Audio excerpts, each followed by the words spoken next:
One loss, that's all it takes. A moment that exposes everything, every single flaw, every single weakness that sees fighters' careers crumble. But for some, it changes everything for the better. They rebuild, they adapt, and they come back absolutely unstoppable. And today we are ranking the 5 losses that changed everything, launching some of the best active win streaks in the UFC right now.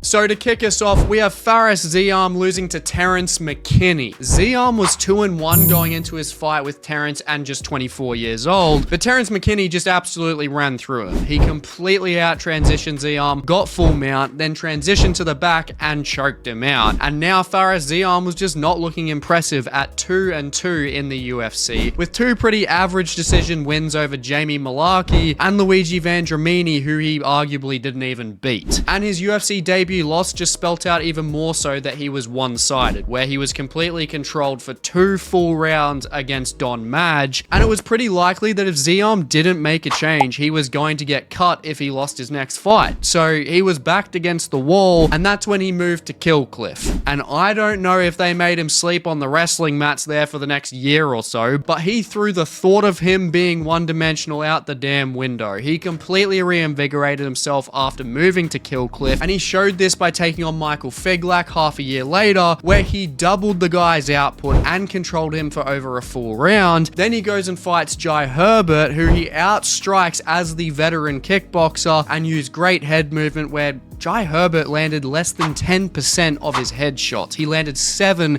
out of 79. And then he managed to compete with Claudio Puelles on the ground, which the Ziam who fought Terrence McKinney wouldn't have stood a chance against, and also completely outstruck him to get the win in that fight. So after that, he improved in competition and just improved even more, fighting Matt Frivola, who he was outstriking considerably, and got double the control time on as well. And also, not to mention, he got a vicious 3rd round finish with a clinch knee up the middle, sending him to the Shadow Realm. And then came Mike Davis, where he seriously leveled up from this point. He got almost 2 full rounds of control time and outstruck him. Then got 4 takedowns himself and stuffed almost all of Davis's takedowns, just completely shut him out. And now most recently, he absolutely brutalized Nazim Sadikov, who hadn't lost since his first pro fight in 2018. He completely outstruck him, he knocked him down, he out-controlled him, he attempted 2 submissions in there, and then just went and got the ground and pound finished. Absolutely decimated him. And he has now entered the top 15 at lightweight and is only 28 years old. He's on a 6-fight win streak and is clearly one of the strongest talents under 30 in the UFC right now, and is rounding out his game from a kickboxer to a full martial artist in less than 5 years, and has not been close to looking susceptible on the ground since that Terrence McKinney loss. He's gone and outstruck all of his opponents. He's gone and out-wrestled all of his opponents. So definitely keep a lookout for this guy.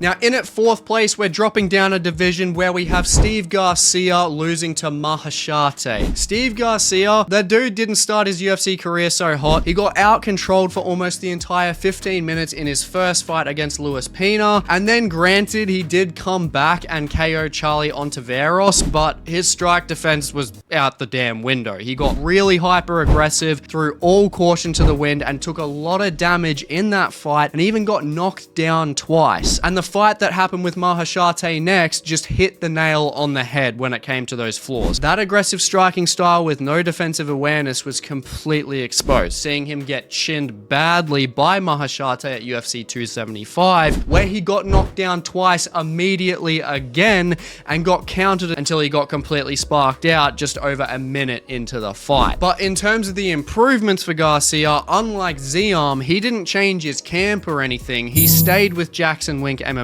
and just dialed in. He did keep that aggressive style, but throughout his now 7-fight win streak, it's completely evident that he has worked extremely well on 3 things: his strike timing, his strike defense, and his takedown defense, which has allowed him to maximize his biggest threat being his KO power, and the statistics show that he's holding a 90% takedown defense, a 60% strike defense, and consistently lands 5 to 6 significant strikes per minute. He's absolutely annihilated everyone he has faced aside from Calvin Kattar, who has a chin made of fucking diamonds, but still managed to knock him down. And to analyze the resurgence further after losing to Mahashate, he went and fought Chase Hooper. He timed his shots perfectly and just systematically knocked him down 3 times and finished Chase Hooper in less than 2 minutes. Then he goes and fights a veteran and prolific finisher in Shaylin Nurdenbeke, who was on a 3-fight win streak at the time. And granted, he did face some adversity, he did get knocked down early, but then he paced himself, found the shot, and just sparked him out at the start of round 2. Then he fights Melquizael Costa, who controlled him against the cage early, but got him out of there in the second round on the feet in one of the most brutal finishes I have ever seen. He sliced up Melky really badly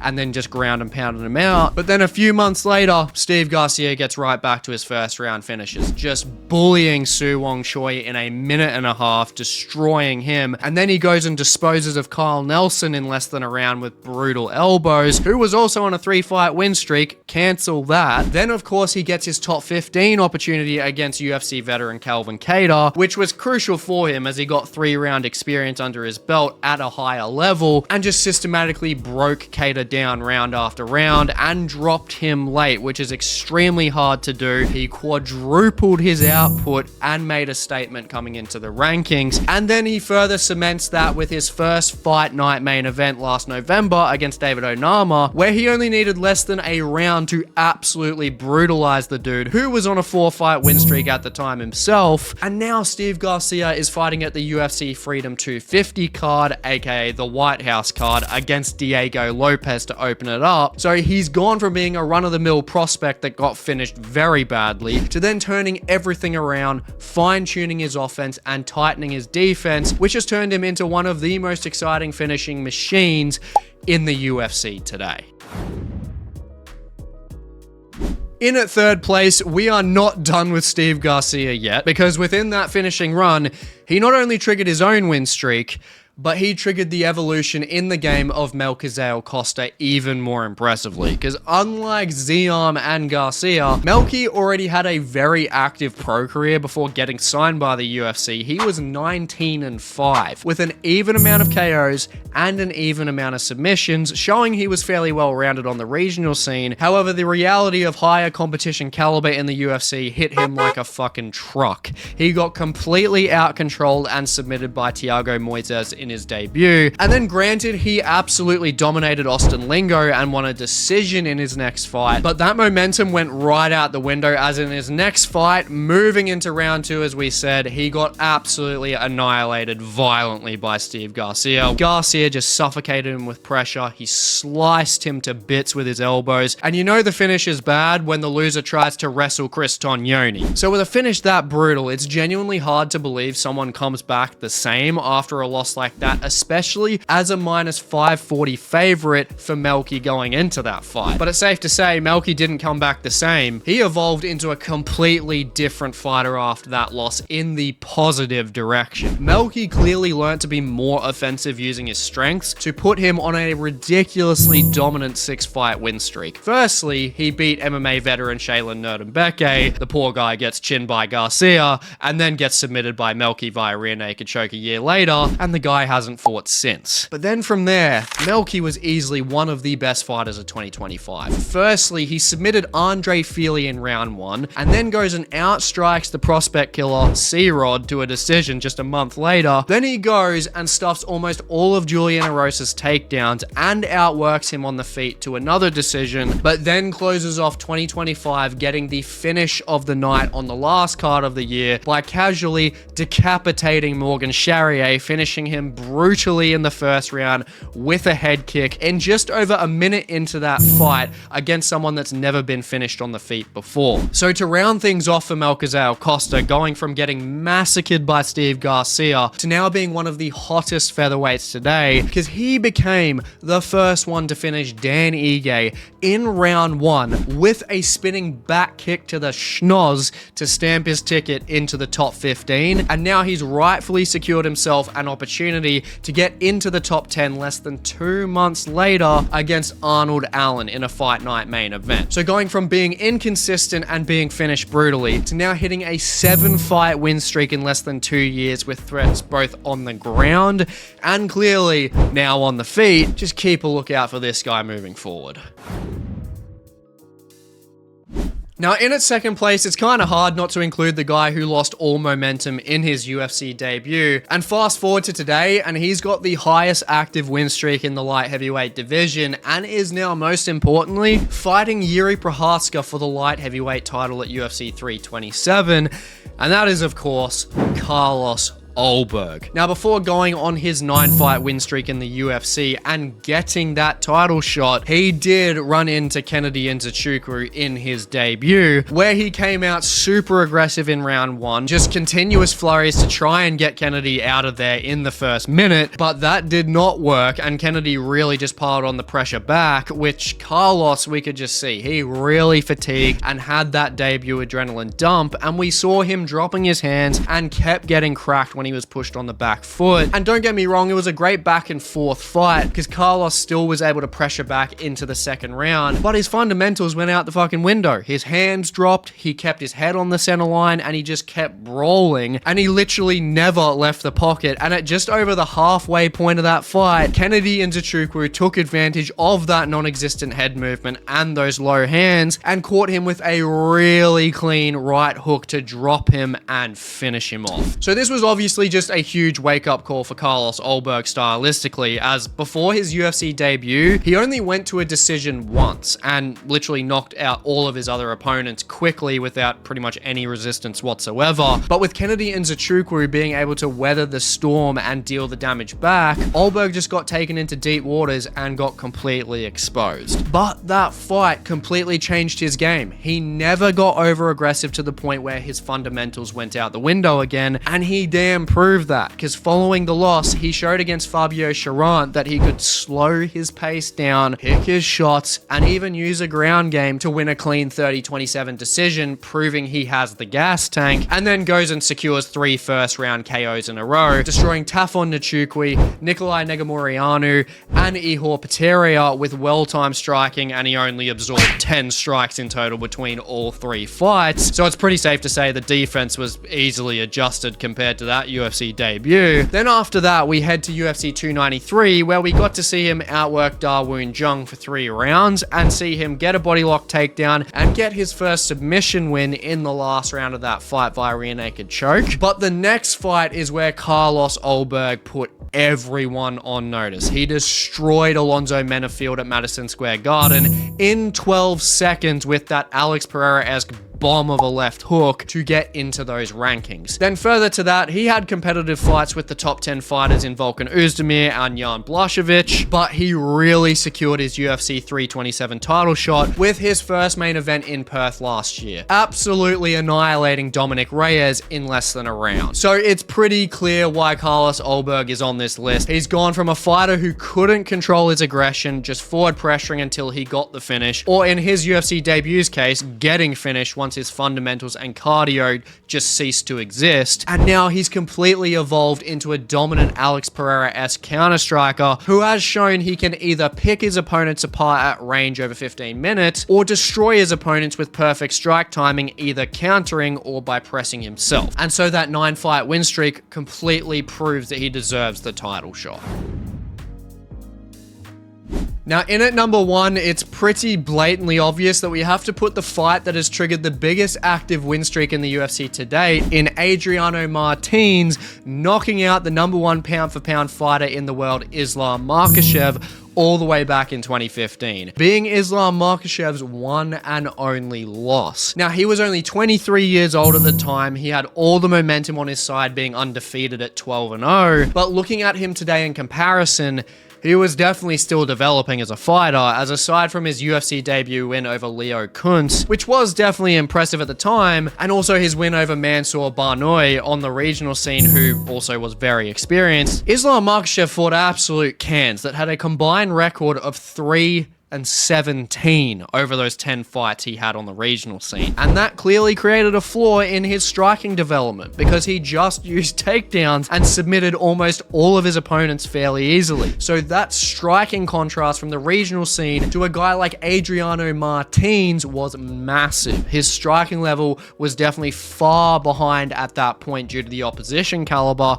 And it showed, because similar to Olberg, he was extremely aggressive, naturally kept his hands low in the pocket, and got absolutely slumped by that overhand less than 2 minutes into the fight. Now, if it weren't for the KO, Islam probably would have still been a dominant force and probably would still be a champion, but mentally it was clearly a crucial shift for him. He understood that he was just beginning, and if he didn't change, there was a chance he wouldn't be a champion. And just being surrounded by champions at AKA didn't make him unbeatable, and he recognized his mistakes and accepted that loss extremely well, and that was nothing but clear moving forward. His striking as a whole improved incredibly after that fight, because he went from winging wide looping shots running forward to mixing up combinations on the feet much more effectively and utilize better timing, to where he has grown to be one of the best kickboxers in the UFC today. Now, going through all of his fights will probably turn this into an hour-long bloody video, so to really sum up Islam's improvements from that single loss of his career to the way he's developed to arguably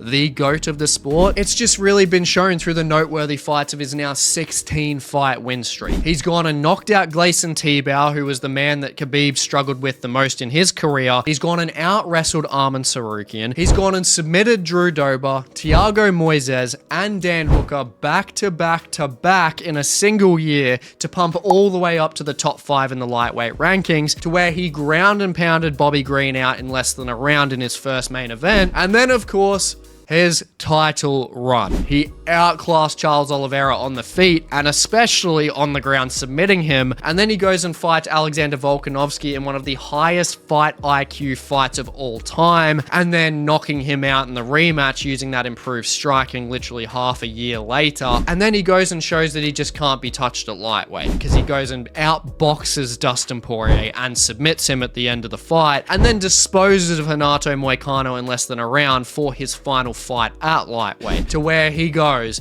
and absolutely steamrolls Jack Della Maddalena, controlling him for almost 20 minutes without a scratch on him to become the double champion. So ultimately, if anything, the Adriano Martins loss back at the start of his UFC career just really taught him that he wasn't invincible, which he evidently took on board, because he sharpened his timing and his striking tools offensively and really improved on his fundamentals, which led him to getting 3 great KO wins and outstriking class strikers like Poirier and Volkanovski. But not only that, it showed that his offensive wrestling threat and submission game is the best way to mitigate the risk of having that knockout ever happen again, where from that point he goes and out-wrestles Arman Tsarukyan, he goes and dominates Jack Della Maddalena on the ground, and he goes and picks up 7 submission wins and submits grappling specialists in Renato Moicano and, of course, Charles Oliveira. He's gone from being a decent grappler with pretty average striking to the best fighter in the world with practically no offensive or defensive flaws. If that doesn't show a fighter turning a defeat into a complete career dominance,